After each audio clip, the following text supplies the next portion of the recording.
அரிசி மாவு புட்டு செஞ்சுக்கலாம். ஒரு பேக்கெட் பாபாஸோட புட்டு மாவு எடுத்து வச்சுருக்கேன் பாருங்கள். நான் Sivakami, welcome to Siva's kitchen. இந்த மாவு வறுத்த மாவாக என்னன்னு எனக்கு தெரியல. இருந்தாலும் நான் இதை இப்போ ஒரு வாட்டி வறுத்துக்க போகிறேன். நான் ஒரு பேக்கெட் அப்படியே எல்லாத்தையும் போட்டுக்கிறேன். 1/2 கிலோ மாவு லைட்டாக வறுத்துக்குங்க.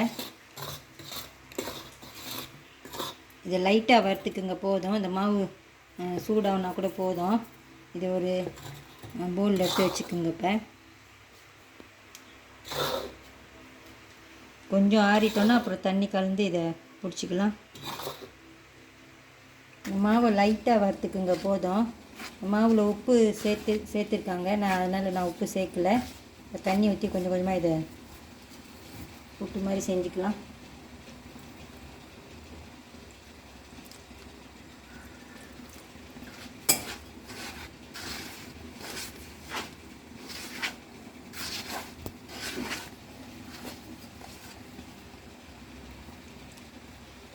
இன்னும் கொஞ்சம் கொஞ்சமாக ஊற்றி இதை கலந்துக்குங்க.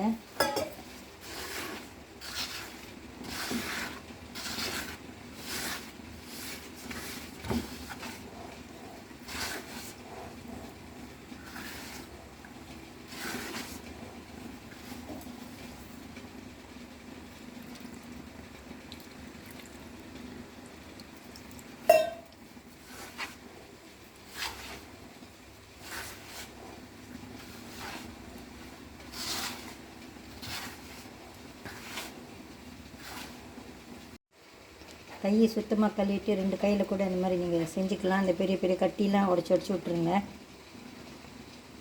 நான் ஸ்டீமரில் தண்ணி கொதிக்க போட்டிருக்கேன். இப்போ இந்த ஸ்டீமர் தட்டுக்கு மாற்றிக்கலாம்.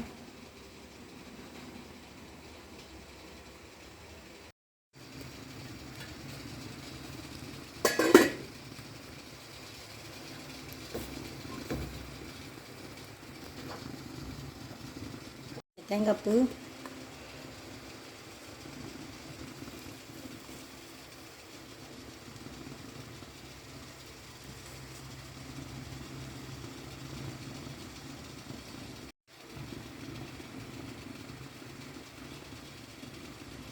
நடுவில் இப்படி கொஞ்சம் தள்ளி விட்டுட்டிங்கன்னா அந்த ஸ்டீம் நடுவுலையும் வரும்.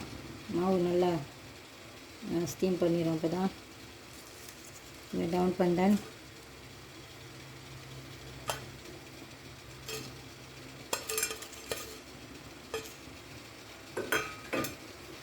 இது 15 நிமிஷம் ஸ்டீம் பண்ணிக்கலாம். 15 நிமிஷம் ஆச்சு. கரெக்டாக ஸ்டீம் பண்ணியிருக்கோம். இந்த புட்டு இப்போ எடுத்து வேற ஒரு பவுலில் வச்சுக்கலாம்.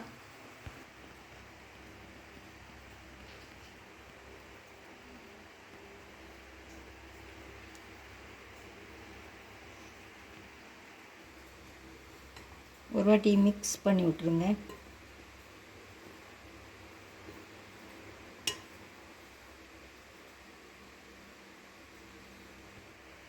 எனக்கு புட்டில் தேங்காய் பூ ஊற்றி சாப்பிட்றதுனா பிடிக்கும். எல்லாத்துலேயுமே தேங்காய் பால் ஊற்றாமல் நான் கொஞ்சோண்டு தண்ணியாக எடுத்துகிட்டு அதில் ஊற்றிக்க போகிறேன்.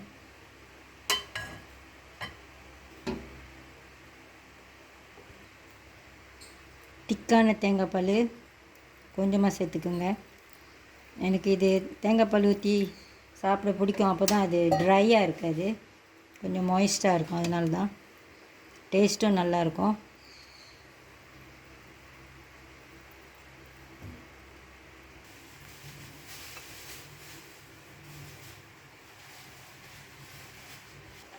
கொஞ்சம் குள்ள மிளகாய் எடுத்திருக்கேன்.